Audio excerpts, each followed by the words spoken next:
ils sont partout. Dans nos discussions, nos histoires, nous en croisons chaque jour sans même le savoir.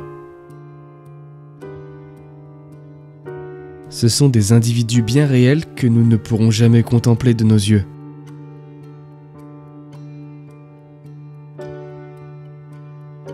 La plupart sont portés disparus, d'autres ont avalé leur bulletin de naissance depuis belle lurette. Seulement, leur vécu a tellement été puissant qu'il a laissé des marques indélébiles dans notre présent à nous. Dans cette mini-série de vidéos, je vais enquêter sur 5 de ces personnes. Ça se fera à base de recherches d'archives, des déplacements sur leur dernier lieu de vie, mais aussi des investigations paranormales.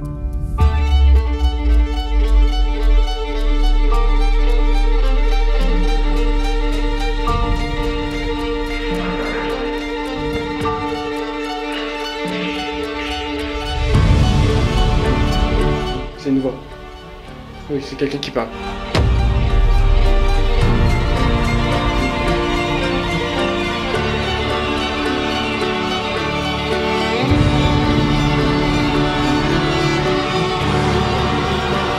J'utiliserai toutes les cordes que j'ai à mon arc pour en savoir plus à leur sujet. Et vous verrez que ceux que j'ai choisis n'ont pas été tirés au hasard dans la rubrique nécrologique d'un vieux journal. Je vais m'intéresser à la vie et ou à la mort de gens qui ont eu un destin incroyablement intrigant. Sachez qu'il y aura un épisode dédié à chacun d'entre eux. Voici la liste des 100 visages. Propriétaire d'un petit château français datant du 19e siècle. Sa disparition a laissé derrière lui un trésor complètement fou. À la merci du temps qui passe, j'ai déjà mené une enquête sur place. Je veux en savoir plus sur lui, son château et sur le pourquoi de ce terrible abandon. Elle aussi a laissé son manoir figé dans le temps. Au vu de ses lectures et du nombre rocambolesque de cartes tarot dispersées partout chez elle, j'en déduis qu'elle a pratiqué l'ésotérisme à maintes reprises. Son manoir me fait vraiment flipper. J'aimerais en savoir plus sur elle et sur ce lieu énigmatique. Lady Abyss, le personnage le plus mystérieux de cette série, puisque son nom et son existence n'est fondé que sur des suppositions personnelles. Entité de nature farceuse qui a élu domicile à mes côtés il y a maintenant plus d'1 an. Elle n'a pas l'air agressive, mais aime nous jouer des tours à ma copine et à moi. Malgré 2 saisons de la Marche des Ombres sur le sujet, je compte essayer une nouvelle méthode d'approche dans un épisode dédié. Aussi appelé le milliardaire sans visage, mystérieux homme d'affaires coréen qui a acheté un village de vacances en France. Recherché pour avoir détourné une somme colossale au fisc, il a été retrouvé mort au cœur de son verger. Les Français le nomment milliardaire sans visage puisque malgré l'achat du village français, personne ne l'a jamais vu y mettre les pieds. Je veux en savoir plus sur lui, mais aussi sur le village abandonné en question. Je compte m'y rendre à plusieurs reprises. Oui, cet épisode aura plus des airs de détective privé plutôt que de SOS fantôme, je vous l'accorde. Ce qui ne sera pas le cas de l'épisode dédié au Autre maison, autre fantôme. Dans celle-ci, j'avais vécu plusieurs phénomènes agressifs. Au vu de l'état de la bâtisse, elle ne sera bientôt plus praticable du tout. C'est ma dernière chance d'en savoir plus sur les habitants du lieu et de rentrer en contact une dernière fois avec son occupant. La première personne à passer devant ma loupe, c'est le pianiste et c'est maintenant.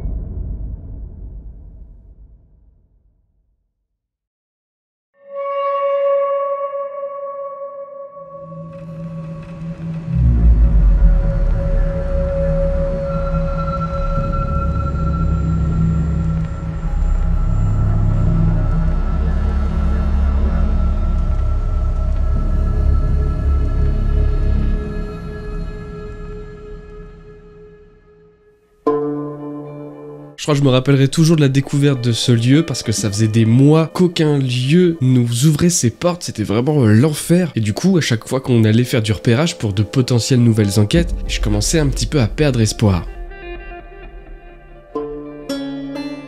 On arrive sur place avec Coralie, on fait le tour, on voit que c'est quand même pas évident de s'infiltrer. À l'avant, il y a tout un champ de ronces, mais pas n'importe quelle ronce, hein. T'as des ronces plus vieilles que ta grand-mère et sa grand-mère. Donc vraiment impraticable. Il a fallu vraiment que je fasse le tour plusieurs fois avant de trouver une brèche et de pouvoir m'infiltrer à l'intérieur de ce château magnifique. Et là, c'est le souffle coupé, que j'arpente les différents couloirs, les différentes pièces du rez-de-chaussée dans un premier temps, que je constate que tous les meubles sont là, comme si le lieu avait été abandonné du jour au lendemain.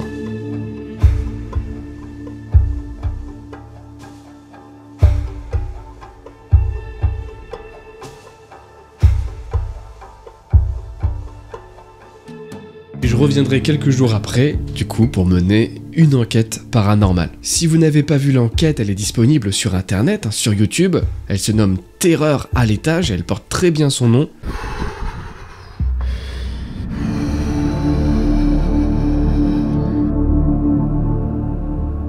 Il va passer par le chemin? Je crois, ouais. Et donc oui, c'était une enquête très particulière. Parce que le lieu est angoissant, parce qu'il faisait très froid, et parce qu'il y avait de l'activité à l'étage. Notamment à un moment donné, j'ai entendu des bruits de pas hyper distinctibles, donc je ne sais toujours pas si j'étais tout seul ou non ce soir-là dans ce château. Et ce que j'ai aussi fait, c'est que j'ai laissé une caméra sur place, que j'ai laissé une douzaine de jours et je suis venu la récupérer plus tard avec des amis. Tu vois, je le trouve un peu malhonnête, ce monsieur, là. Parce qu'il fait genre, tu vois, il est pas là, ouais. Mais je l'ai vu cligner des yeux l'autre soir. En fait, t'as le reste du corps dans l'autre pièce. Une vidéo, le jour 3 encore. Nouvelle photo, jour 4. Oh! Alors ça c'est peu commun. Ça tirait en rafale les photos, ça fait ta. J'ai eu 3 photos, les 3 sont similaires, hein. C'est des photos complètement floues, inexploitables. Ah et là on a une vidéo. La vidéo est floue aussi.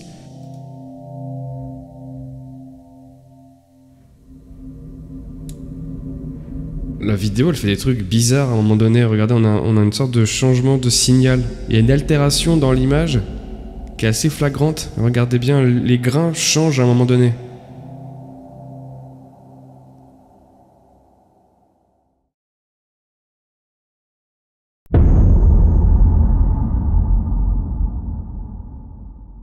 À partir de ce moment, il se passe quelque chose d'intéressant, c'est que je repense à l'endroit encore. Soirée, mais c'est la cuisine, il y a des odeurs de... Ah non, je vais pas rester ici plus longtemps, il y a des odeurs horribles. Et encore. Vous êtes sûr que vous voulez pas me faire bouger cette chaise à bascule? Ne serait-ce qu'un tout petit peu? Et encore, j'y pense tous les jours.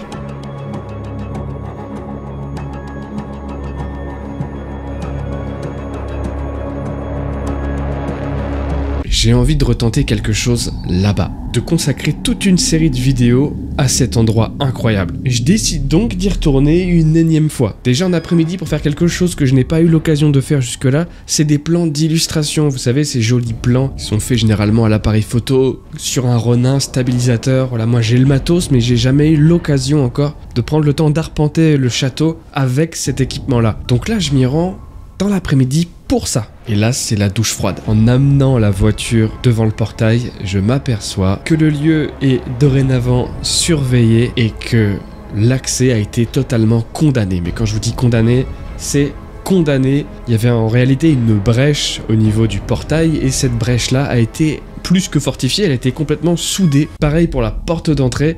En gros, maintenant, si on veut rentrer dans le château, il faut le forcer. Chose que je ne ferai jamais. Ça va être le plus grand désarroi à ce moment-là que je fais demi-tour. Mais je suis dégoûté. J'avais tellement prévu de faire des choses encore là-bas. Je suis dégoûté. Même pour le sujet de cette vidéo, comment je vais faire pour trouver plus d'informations dans l'état actuel des choses? Il me reste quand même des choses à faire. Je peux appeler la mairie, me renseigner sur le cadastre et effectivement peut-être trouver d'autres informations sur internet. Il ne me reste plus que ça. Écoutez, je vais m'y atteler.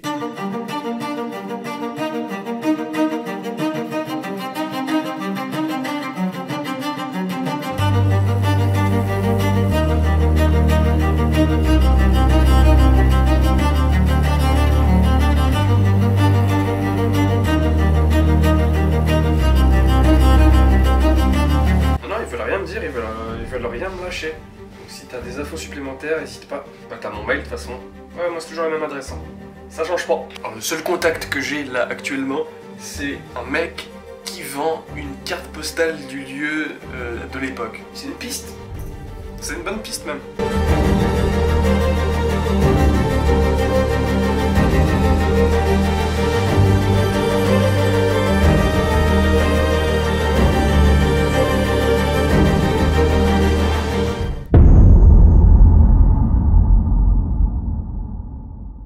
Bizarrement, ça arrive assez souvent que des fois j'appelle la mairie ou de l'administration et on veuille rien me dire comme information. À part si c'est un lieu à la vente, quand c'est comme ça, je peux avoir plus d'infos. Là, c'est pas du tout le cas. Le lieu est abandonné, mais il appartient à quelqu'un, et ce quelqu'un ne veut pas délivrer d'informations. Donc il y a aussi la recherche internet, elle est très compliquée. Le lieu est introuvable parce que dans la ville où nous sommes, en fait, il y a des châteaux partout. Il y a des manoirs et des châteaux partout. Et je trouve tous les châteaux du monde, tous les manoirs, sauf celui que je veux. C'est pour ça qu'il est difficilement accessible, qu'il n'y a pas beaucoup de monde qui l'a fait, le lieu est difficile à trouver. Et à un moment donné, je sais plus comment, peut-être un énorme coup de chance, mais je tombe sur une vidéo d'exploration américaine où le mec est venu en France pour visiter ce château. Et là, je m'aperçois qu'il a posté sa vidéo pratiquement en même temps que mon enquête paranormale. Donc on s'est presque croisés en fait. Sa vidéo me donne d'autres pistes de recherche sur internet qui vont m'aider à trouver le plus d'infos possible. Je sais donc maintenant qui se cache derrière ce premier sans visage. Je sais combien de temps il a vécu ici, je connais son métier et surtout je sais pourquoi il a abandonné son manoir. Avant de vous révéler tout cela, je veux d'abord connaître les impressions de mon pote Emric. Qu'a-t-il ressenti une fois là-bas? Quelles sont ses interrogations? J'ai envie de le questionner un petit peu. Alors nous sommes avec Didier Raoul.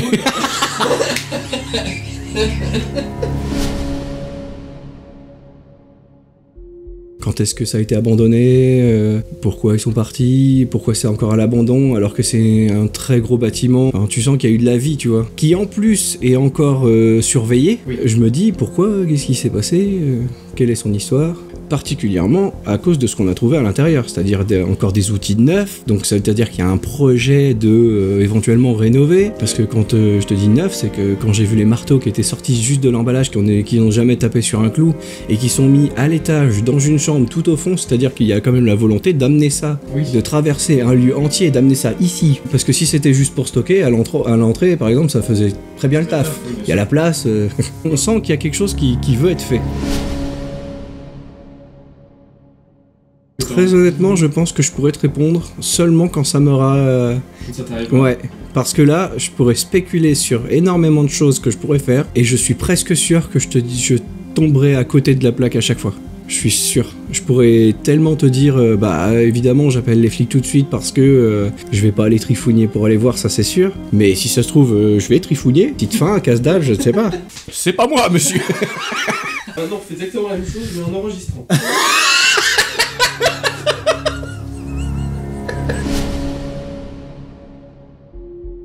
C'est donc une maison du 19e siècle qui a été agrandie plusieurs fois jusqu'à ce qu'il ait cet aspect actuel. La bâtisse a subi énormément de tempêtes et d'incendies, du coup il y a eu énormément de réparations, des reconstructions aussi et de la rénovation. Elle a été rafistolée maintes et maintes fois. Et toutes ces réparations, on la doit à un certain monsieur Guillaume qui les a enchaînées encore pendant les années 1500. Grâce à ce monsieur Guillaume, plusieurs centaines d'années après, eh ben, il est toujours debout, il est grand. Il est beau, il a un joli chapeau, et il est reconnu comme monument historique en 1998. Alors du coup, ma question, moi, c'est toujours la même. À quoi servait cet endroit? On voit qu'il y a quand même énormément de pièces pour les enfants, il y a beaucoup de jouets. Est-ce que c'était une colonie de vacances, un orphelinat, une école de chant, de musique? Eh bien, pas du tout. C'est simplement une demeure. Qui est ce pianiste? Eh bien, il s'agissait en réalité d'un Brésilien qui a acheté la maison en 2010. Il a emménagé avec sa femme et ses enfants. Je saurais pas dire combien d'enfants exactement, tout ce que je sais c'est qu'il y en a plusieurs. Lui était un homme d'affaires mais aussi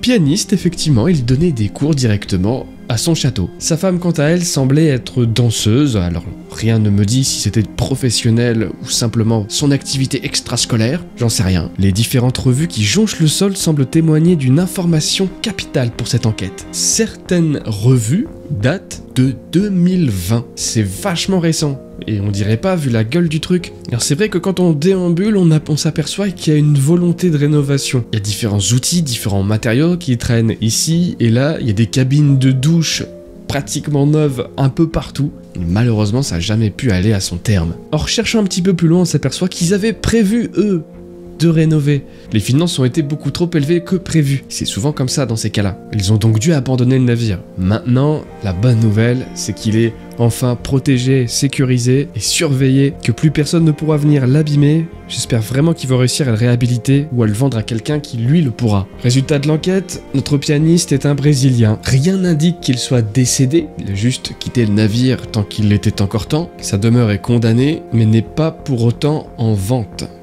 C'est le truc que je trouve un peu bizarre. Alors, est-ce qu'il attend de se refaire un petit peu pour relancer les rénovations? Seul l'avenir nous le dira. Il est donc pas impossible, peut-être un jour, de mettre un visage sur ce sans visage, qu'est le pianiste. Voilà pour les infos concernant le lieu et l'individu.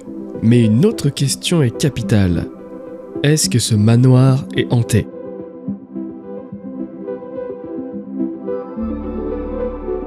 Cette sensation d'oppression comme j'en ai rarement eu en enquête, pourtant j'en ai quelques-unes à mon actif, c'était probablement tout simplement l'ambiance, la charge mentale à ce moment-là, le froid, la disposition de la pièce, et en plus de ça, les réactions sur mon capteur EMF au même moment. Si on met de côté la présence d'un autre explorateur et donc des bruits de pas qui peuvent s'expliquer, le véritable phénomène étrange de cette enquête, eh bien c'est les réactions de la caméra de chasse. J'ai jamais vu ça. Il faut que je réanalyse tout ça une dernière fois, cette fois-ci en m'appuyant sur les commentaires de mes abonnés. Il faut que je profite de ce moment pour lire les commentaires liés à ces analyses, liés à ces images. Il y a eu des bonnes idées.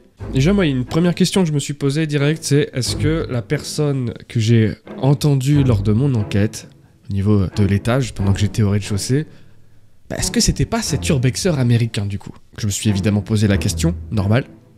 Après avoir découvert qu'en plus la vidéo que j'ai postée était pas longtemps après la sienne. Seulement, les chances sont très très faibles. Sur nos tournages respectifs, on dirait presque deux lieux différents tellement l'état s'est dégradé entre les deux. Moi je tourne mon enquête de nuit, lui tourne sa vidéo de jour, ça colle pas vraiment. J'ai bien regardé aussi dans sa vidéo le moment où il rentre dans la chambre où j'ai mis une caméra, et elle n'est pas là à ce moment-là. Il est bien en train de regarder du coup l'espèce de radio de l'époque, et c'est là à côté que j'avais mis la caméra, et là elle n'y est pas. C'est pas cette personne-là qui était là s'il y avait quelqu'un. Eh ben, en revoyant ça maintenant, même plusieurs mois après, c'est toujours autant un mystère, j'ai pas forcément plus de réponses. Alors, il y en a beaucoup qui ont remarqué que les vidéos et les photos sont prises à la même heure tous les jours. Faut savoir que c'est une caméra qu'on m'a donnée, et je crois que celle-ci est paramétrée selon l'ancien utilisateur. Et effectivement, les photos sont prises quasi en même temps que les vidéos. C'est-à-dire que dès qu'il y a un déclenchement, on a une vidéo suivie de clac clac clac, une série de 3-4 photos. Et c'est aussi peut-être paramétré pour prendre des photos précisément à ces heures-là. Bien sûr, entre-temps, il y a aussi d'autres déclenchements. C'est ça qui est cool, hein. C'est pas juste paramétré pour prendre des photos à 20h, et puis même quand il se passe quelque chose après, on prend pas de photos. Non, ça a pris des photos en plus. Maintenant, ce qui est quand même bizarre, c'est que j'ai réessayé d'autres vidéos. J'ai tourné d'autres vidéos avec cette caméra. Je n'ai pas eu ces mêmes enregistrements à heure fixe tous les jours. Donc même ça, c'est pas sûr en fait. Du coup, j'ai fini par regarder directement dans la caméra s'il y avait un programme. Et non. Alors est-ce que ça s'est enlevé tout seul? Je sais pas pourquoi. Si c'est pas une histoire de programmation, là ça devient bizarre. Qu'est-ce qui se passe tous les jours dans cette pièce à la même heure? Pour que ça fasse ça.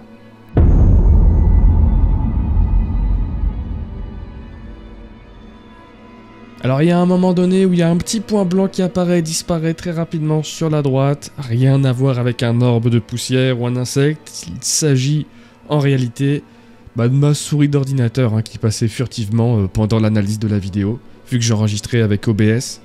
Voilà, j'ai eu pas mal de petits commentaires aussi sur des pareils de lit au niveau du lit, des murs. Ça, vous le dites très bien et vous êtes de plus en plus conscient de ce que c'est, la pareidolie, évidemment. C'est une toile dessinée par le fruit de notre imagination, tout simplement.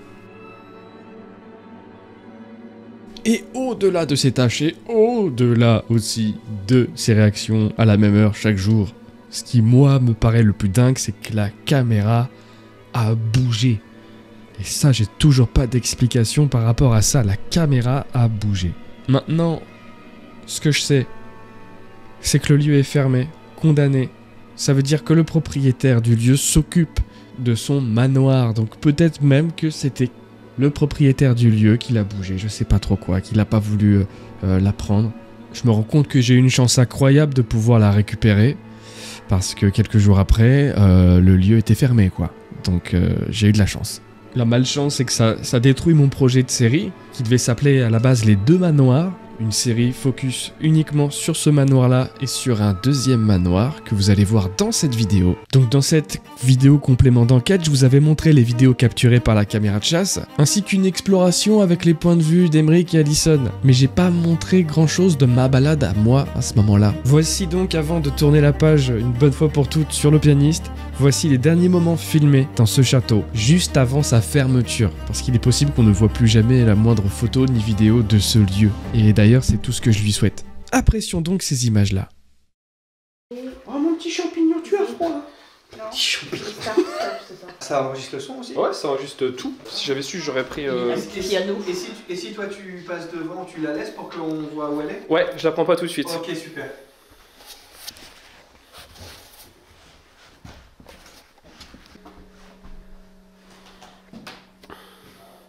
Tu vois là, t'as une petite idée du froid que j'ai ressenti. Oh, pèle sa mère. Il fait bien plus chaud.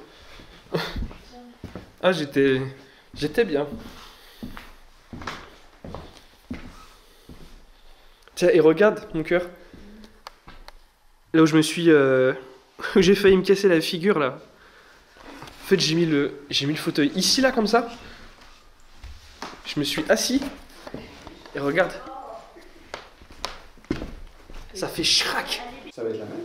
On va voir. C'est de la SD classique. Ouais, c'est de la SD classique La aussi. grosse là, ouais. Ouais. 64 Go, j'espère que ça suffira. Oui. On n'était pas venu ici là, ça me dit rien cette pièce. Ah si. Viens voir. What? Regarde ça si c'est pas beau. Mais il est incroyable ce bouquin. C'est le truc que tu mets tes photos. Ah, c'est pour mettre les photos. C'est ouf.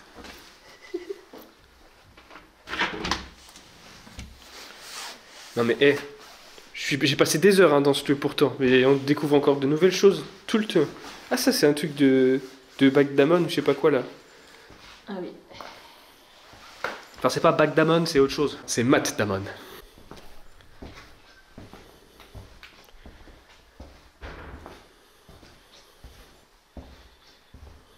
Donc forcément, le fait d'être à plusieurs, c'est vachement réconfortant. Mais il y a quand même cette petite pression qui est encore là. Et j'ai un petit peu hâte d'aller dans la fameuse pièce avec d'autres humains pour voir si ça me fait le même effet.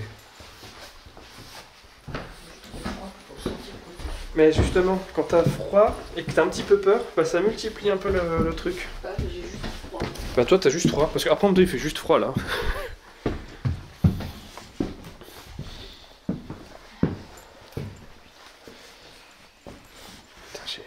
Je stresse. Tu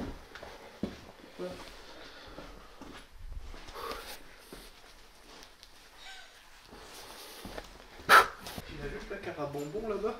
Non, t'as vu ça? Trop chelou. Super Picsou géant. Oh, c'est la mer. Ça là. Oh putain. Il est taillé. Parfait. Tout dans tes collectionneurs.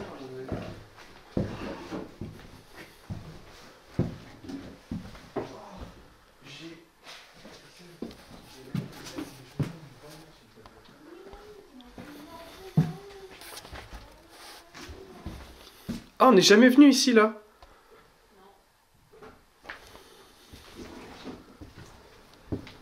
J'étais jamais venu dans celle-là. Ah ouais? Ouais.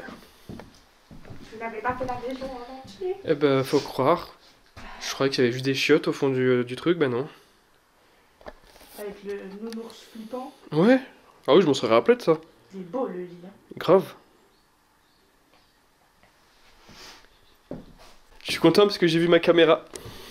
Une pièce où j'ai ressenti un truc bizarre. Ah, ça y est, t'en as une? Ouais. Ah, il y a plein de cacachas là, c'est immense. Tiens pour tes abonnés. Ah ouais. C'est la litière. Mais c'est que j'avais un petit creux, j'ai mangé ça l'autre soir. Ça donne des Mais vitamines. t'as vu, il y avait plein de sachets pour chat aussi dans l'entrée. Ouais, mais ça a dû. Il y a dû y avoir beaucoup de chats ici là. Ouais. Mais du coup, toi, c'est plus celle-là, ok. Ouais, c'est Bah, bon, t'es c'est bon. pas loin en soi, c'est presque la même pièce. Hein. Ouais. Intéressant, intéressant. Mais nice. Je suis montée en haut, mais en haut, c'est les combles. En haut, c'est les combles, ouais. C'est rare de voir une peluche E.T. En plus, il a les yeux bleus, E.T. pour de vrai ou pas? Pas sûr, hein. Très bonne question. Il a une crotte de nez ou pas? Bonjour.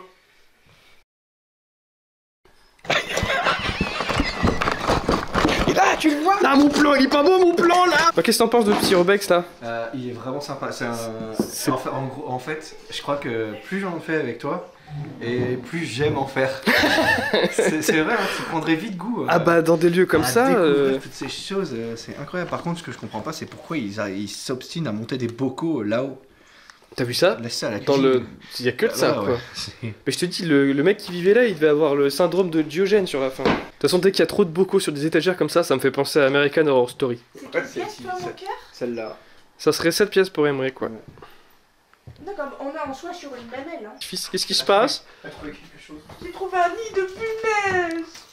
T'as trouvé un nid de punaise? Mais non, mais... J'ai cru que tu m'en Mais reprocher. non, c'est un micro, ouais, elle en peut plus. Mais mon père, il fait des trucs comme ça. Alors, il parle de faire la punaise. Un nid de punaise? Ouais, là-bas dans la pièce. Je sais même pas à quoi ça ressemble. Bah, c'est 150 millions de C'est punaises. juste qu'il y a plein de punaises partout. Sérieux? Ouais. Dans cette pièce-là? Putain, ça se trouve, je me suis assis dessus. Mais non. Regarde. Ah ouais? Bon, là, t'as une punaise géante. Mais Mais elles sont vivantes, tu penses? Non. je sais rien, elle a pas été chercher de savoir si c'était le cas ou pas. Ah ouais, un nid de punaise, quoi. Elles ont l'air de bien dormir. Putain, t'as vu comme c'est dégueulasse, là? Là. Et toi, mon œil, c'est quoi tes 3 pièces préférées si tu devais en garder 3? Je fais là avec le piano, peut-être. Avec le piano? Oui. Oui. Oui, elle a dit oui. Je fais une petite pause aussi avec le lui. Du coup, c'est quand je passe dans ce couloir que j'ai mal au dos et ça s'intensifie dans la pièce avec le landau au fond. Donc, mal au dos dans ce couloir, Ouais. et ça s'intensifie quand tu vas dans la... là-bas, là? Dans la pièce avec le landau blanc là. Ah ouais? Tout petit recoin. Genre, bah, celle qu'on a vue tout à l'heure, là. Ouais. C'est complètement à gauche. Bah, déjà, juste de venir ici, là, Ouais. dans le couloir, tellement étroit. C'est ça. Et c'est ici, ouais, là. Dans cette pièce là. Principalement. On a juste la pression dans le bas du dos. Ah, je crois savoir. C'est beaucoup trop petit. Ouais, c'est vachement exigu. Hein. Ouais. Moi aussi, ça me fait... Même là, ça me fait un truc. Et là. Et c'est la première fois que je rentre dedans. Ouais. Chaque fois, je reste de devant, je rentre pas. Non mais il y a 5 milliards de choses là. Eh, on ouvre, on fait un vide-grenier. On sort tous les trucs juste devant. Et on fout l'adresse sur internet. Un vide-maison. Mais quand t'as quelque chose qu'elle se. Tu la mets au centre, je crois, ouais. Allez. Allez, on va dans le manoir. Hop, hop, hop. La mort. Par contre, il aimait Attention. beaucoup les bouteilles d'eau. Hein. Pas grave. Bon, ça vous a plu ou pas les enfants? Oh, fouille. Ah, c'est un super lieu. La page du pianiste se tourne pour laisser place à la page concernant le deuxième manoir et qui va se concentrer sur un tout nouveau personnage, la voyante. Faut savoir que j'ai découvert ce lieu le même jour que le manoir du pianiste. Je vous laisse découvrir ça maintenant.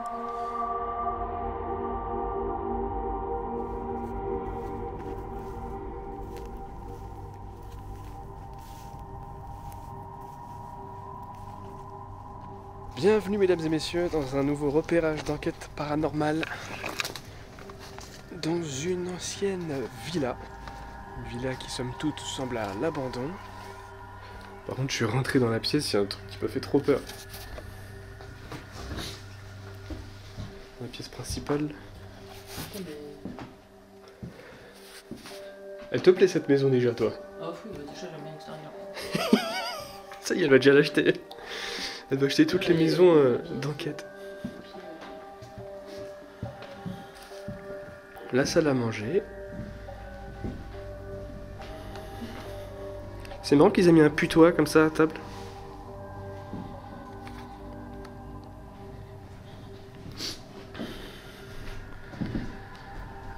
Avec un portrait de Gérard Jugnot. Très ressemblant. Oui. Donc je pense pas qu'on est sur un lieu ultra grand.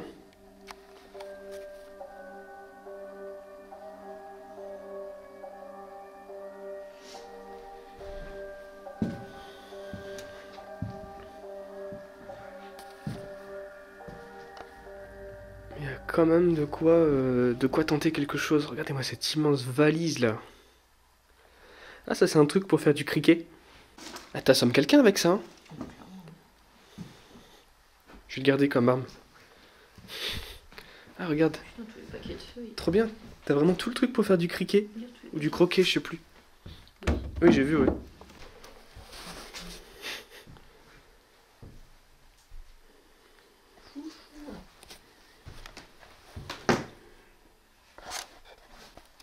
Franck Dubosc. Mylène Farmer. Ça a été semi-déménagé en fait.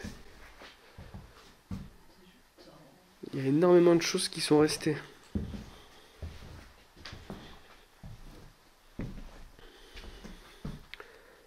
Pareil, on se retrouve dans le cas de figure où tu as une cheminée à chaque pièce, encore une fois. C'est ouf. Il y a des VHS enregistrés. Des VHS. La dernière fois qu'on a montré une VHS à quelqu'un qui est né en 2007, il me semble, il a pris la VHS comme ça, il a regardé, il a dit comment ça s'ouvre. À ce moment-là, j'ai pris 57 cheveux blancs d'un coup.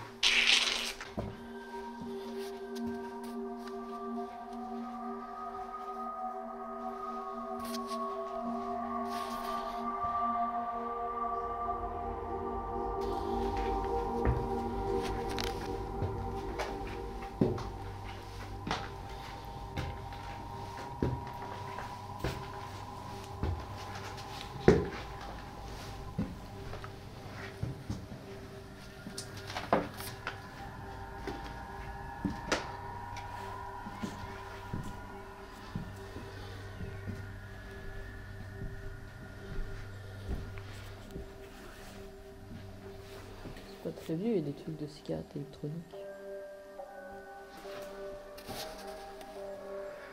Mon Dieu que c'est flippant ça.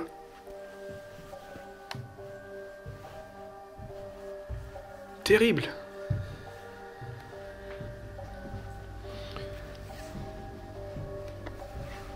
Alors j'aime pas du tout faire ça parce que j'ai l'impression d'aller dans l'intimité des gens. Mais ouais, ça a l'air en très bon état tout ça. Elle est trop belle là. Le placard, il est trop beau. J'avoue. Et puis voilà quoi.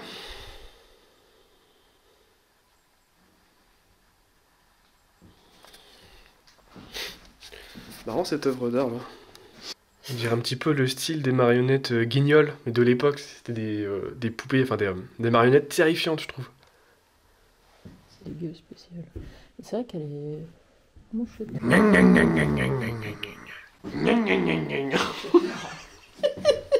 Elle a fait un petit bond. Encore une fois il y a des escaliers. Faut mais c'est juste la chambre. Ouais. C'est une chambre. Ah, écoute, tu veux pisser là. Ah bah t'as la salle de bain en plus là-haut. Ah non, elle est très bien. Ah bah tu sais, moi je vois bien cette maison pour un... Non mais pour un tournage de Contact Fantôme, un épisode de Contact Fantôme, ça irait très bien ici. Genre elle est divisée en deux la maison.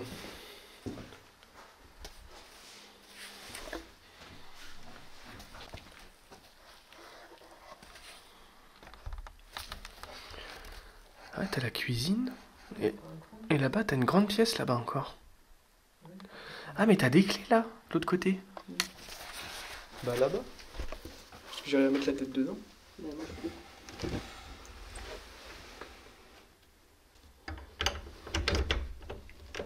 Putain, ouais, elle rentre bien.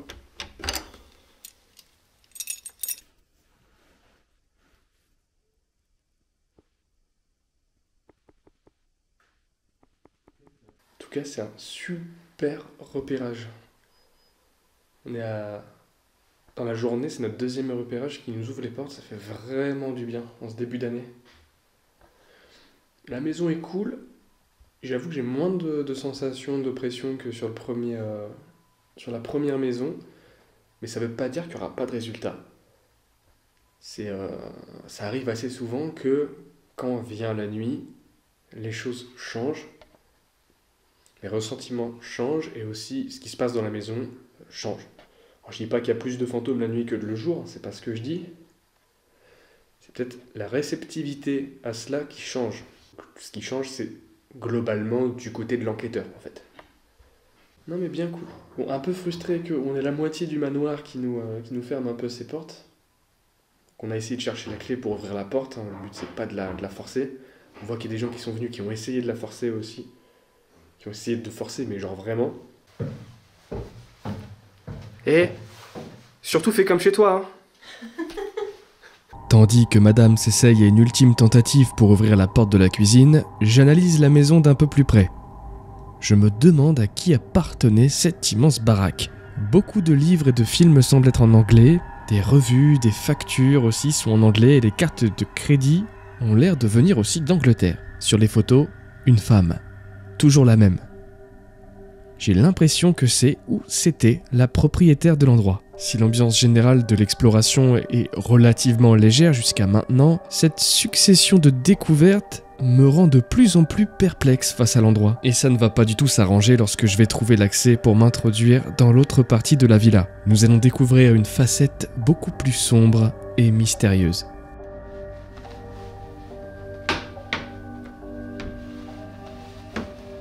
Putain mais ça c'est une alarme ça. Il y a des capteurs.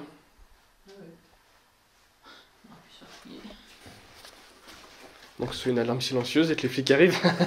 Ça n'arrivera jamais. On a beaucoup trop de chance pour ça. On rigole mais... Sur les boutons, le boîtier. Ah ouais j'ai peur que ça... Ouais non. J'ai pas envie de toucher, je vois qu'il n'y a pas de chiffre. Oui mais appuie des fois ça s'éteint. Non mais je touche à rien moi, t'es fou toi. Ou alors je toucherai avant de partir, pas maintenant. Ah il y a des capteurs comme ça dans la baraque.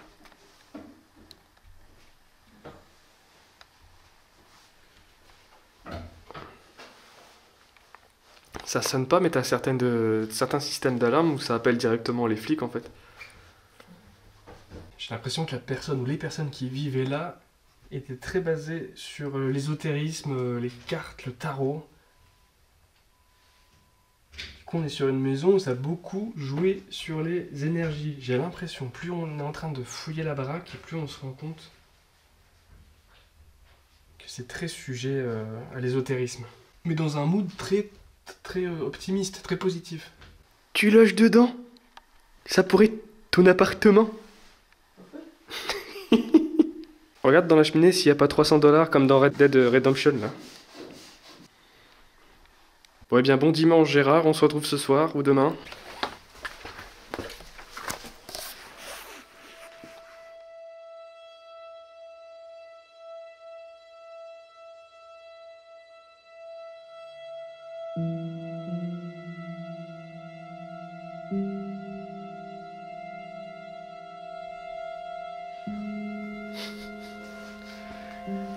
Ah, fallait avoir l'idée, hein. Je vais traverser un éléphant avec mon verre. Faut l'idée.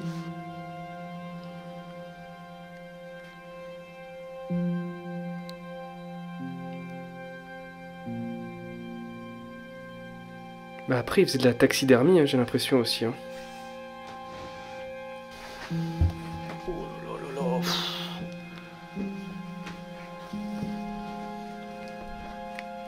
Elle est ouf cette chambre.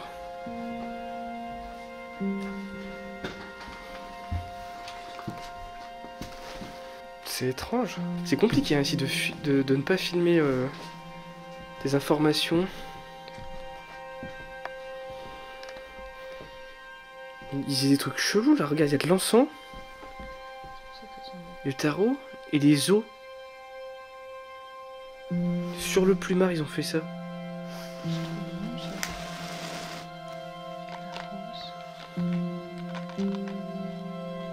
T'es sûr c'est une médium qui vivait dans ce manoir? Ça expliquerait du coup la figurine de sorcière qui est au rez-de-chaussée. Mais ça faisait clairement de la sorcellerie ici, quoi. Non mais partout où tu vas, il y a des cartes de tarot. Partout. Il y en a partout, partout. Ah, même là. C'est abusé. Ça, c'est toi dans 20 ans. Bernard Werber, L'Empire des Anges. Ah bah, c'était sa dernière lecture dans cette maison, en tout cas. Voilà, pour une tête de sorcière, on dirait quelqu'un qui fait de la randonnée. Dire qu'elle est morte. J'avoue, elle a un visage... Mort. Elle a un visage qui porte la mort, ouais. Je suis assez d'accord avec ça. Plus on creuse, plus ça devient bizarre, en fait. On va rentrer, je vais réfléchir à comment je vais faire ma petite enquête ici. Ça reste vraiment un endroit plutôt particulier. Elle est où cette peinture? Elle est assez dingue. Le bureau de ouf dans la maison. Elle veut travailler ici.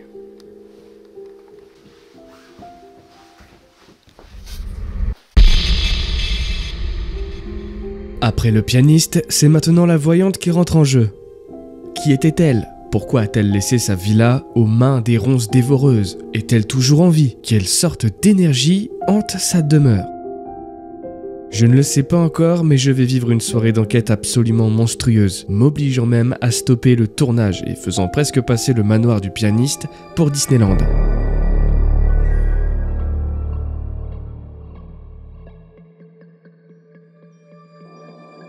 Vous êtes là?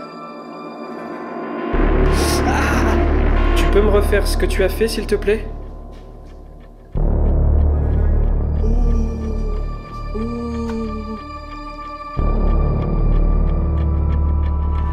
Are you in the bathroom? Lady, c'est toi?